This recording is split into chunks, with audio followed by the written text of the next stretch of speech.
Viewers, আপনাদের প্রত্যেকের জন্য আরেকটি গুরুত্বপূর্ণ কন্টেন্ট নিয়ে আমরা দাঁড়িয়েছি। আপনারা জানেন যে বাংলাদেশ থেকে সাধারণত সারা বছর অনেক মানুষ বিদেশে যাচ্ছে। তাদের ভিতরে কাজ জানে এরকম অনেক লোকজন আছে, যেমন ড্রাইভিং জানে, অটোমোটিভ মেকানিক্স জানে। যারা আজকে আমি বলবো যে যারা অটোমোটিভ মেকানিক্স এর কাজ জানেন এবং ড্রাইভিং জানেন, মূলত তাদের জন্য আজকে আমার এই কন্টেন্টটা নিয়ে আমি দাঁড়িয়েছি। তাদের জন্য কুমিল্লা কারিগরি প্রশিক্ষণ কেন্দ্রে আমাদের ড্রাইভিং লেভেল 3 এবং অটোমোটিভ মেকানিক্স লেভেল 2 এর জন্য আরপিএল চালু হচ্ছে।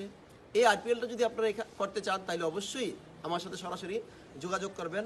আমার সাথে যোগাযোগ করার জন্য আপনারা জানেন যে আমার চ্যানেলের নাম হচ্ছে অটোমোবাইল ইঞ্জিনিয়ারিং এবং আমার পেজ আছে, সেই পেজও কিন্তু অটোমোবাইল ইঞ্জিনিয়ারিং নামেই আছে।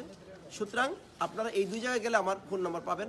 ফোন নাম্বার পেলে আমাকে সরাসরি ফোন করবেন এবং আপনারা যদি করতে চান খুব তাড়াতাড়ি অবশ্যই যোগাযোগ করবেন। এবং এই আগামী কিছুদিনের ভিতরে আমরা ড্রাইভিং লেভেল 3টা সম্পূর্ণ করব এবং খুব তাড়াতাড়ি অ্যাসেসমেন্ট হবে।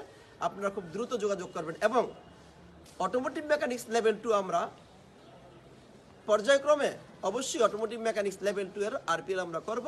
সেই আরপিএল এর জন্য অবশ্যই আপনারা আমার সাথে যোগাযোগ করবেন সরাসরি, অথবা আপনি সরাসরি এখানে কুমিল্লা কারিগরি প্রশিক্ষণ কেন্দ্রে চলে আসতে পারবেন। আসলেই পরে আমরা এখানে অবশ্যই আপনাদের আরপিএল এর ব্যবস্থা করব এবং সার্টিফিকেটের একটা ব্যবস্থা যদি করতে পারি, আপনারা কিন্তু বিদেশে গিয়ে সহজেই ভালোভাবে বেতন পাবেন এবং ভালোভাবে চলতে পারবেন এবং ভালো বেতনে চাকরি করতে পারবেন বলে আমি মনে করি। বিদেশে যখন আমরা যাব তখন কিন্তু লেভেল 1 দিয়ে সব কাজ হয় না, লেভেল 2 অবশ্যই প্রয়োজন হয়। অর্থাৎ অটোমোটিভ মেকানিক্সের লেভেল 2 আপনার অবশ্যই বিদেশে খুব প্রয়োজন। তবে আর একটা জিনিস বলি, সেটা হলো বাংলাদেশে কিন্তু একজন মেকানিক্সের সম্পূর্ণ কাজ করতে হয়, কিন্তু বিদেশে যাওয়ার পরে হেল্পারে যদি আপনি কাজ করেন তাহলে কিন্তু আপনার ভালো টাকা বেতন দিবে। সুতরাং আমি আশা করব আপনারা কমপক্ষে কুমিল্লা কারিগরি প্রশিক্ষণ কেন্দ্র থেকে আমার কাছ থেকে আপনারা অটোমোটিভ মেকানিক্সের একটা কোর্স করে বিদেশে যাবেন, তাইলে পরে আপনারা অবশ্যই ভালো কিছু করতে পারবেন বলে আমি মনে করি। ধন্যবাদ সবাইকে।